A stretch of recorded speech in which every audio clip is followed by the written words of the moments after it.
Hello नमस्कार, मैं रेखा वर्मा। मैं गीता जी के भगवत गीता के अध्याय 1 को आपके सामने आज पढ़कर सुनाऊंगी और इसको सुने। इसका पहला मंत्र है धर्म क्षेत्रे कुरुक्षेत्रे समवेता युयुत्सवा मामका पांडवा सेव किम कुरुवर्ते संजय।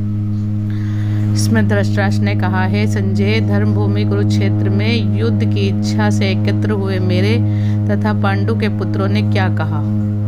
तात्पर्य इसका यह है, भगवत गीता एक बहुपठित आस्तिक विज्ञान है जो गीता महात्म के सार के रूप में दिया हुआ है।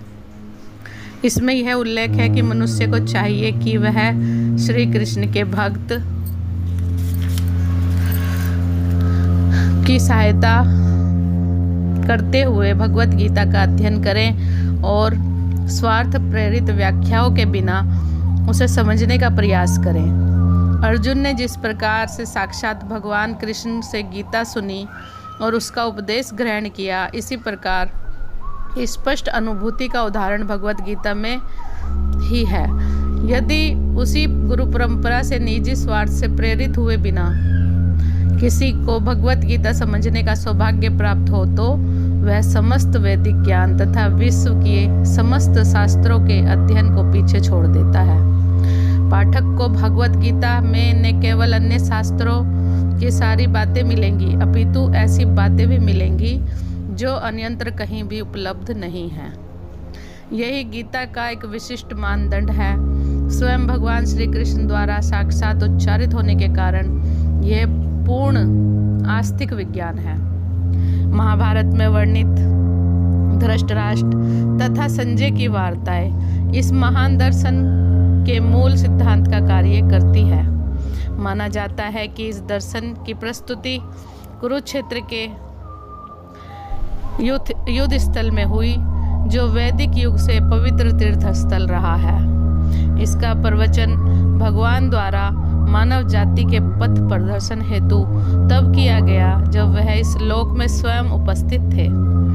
धर्म क्षेत्र शब्द सार्थक है क्योंकि कुरुक्षेत्र के युद्ध स्थल में अर्जुन के पक्ष में श्री भगवान स्वयं उपस्थित थे।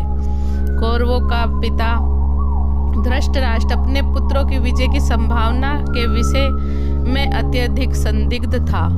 अतः इसी संदेह के कारण उसने अपने सचिव से पूछा, उनका सचिव संजय है, उनसे पूछा और आश्वस्त था कि उनके पुत्र और उसके छोटे भाई पांडु के पुत्र कुरुक्षेत्र की युद्ध भूमि में निर्णायकात्मक संग्राम के लिए एकत्र हुए हैं।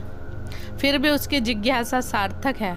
वह नहीं चाहता था कि भाइयों में कोई समझौता हो, अतः वह युद्ध भूमि में अपने पुत्रों की नियति के विषय में आश्वस्त होना चाह रहा था। लेकिन इस युद्ध को कुरुक्षेत्र में लड़ा जाना था, जिसका उल्लेख वेदों में स्वर्ग के निवासियों के लिए भी तीर्थ स्थल के रूप में हुआ है।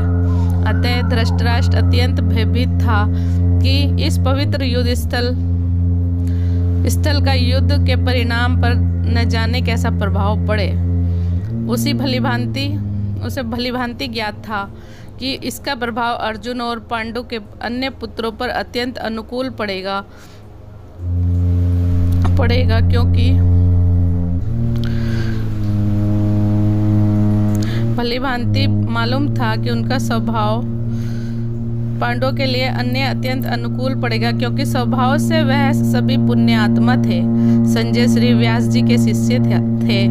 अतः उनकी कृपा से संजय धृतराष्ट्र के कक्ष में बैठे बैठे कुरुक्षेत्र का युद्ध स्थल का दर्शन करा सकते थे।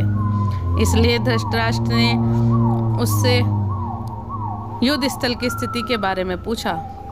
पांडव और धृतराष्ट्र के पुत्र दोनों एक ही वंश से संबंधित हैं, किंतु यहाँ पर धृतराष्ट्र के वाक्य से उसके मनोभाव प्रकट होते हैं। उसने जानबूझकर अपने पुत्रों को कुरु कहा और पांडु के पुत्रों को वंश के उत्तराधिकार से अलग किया।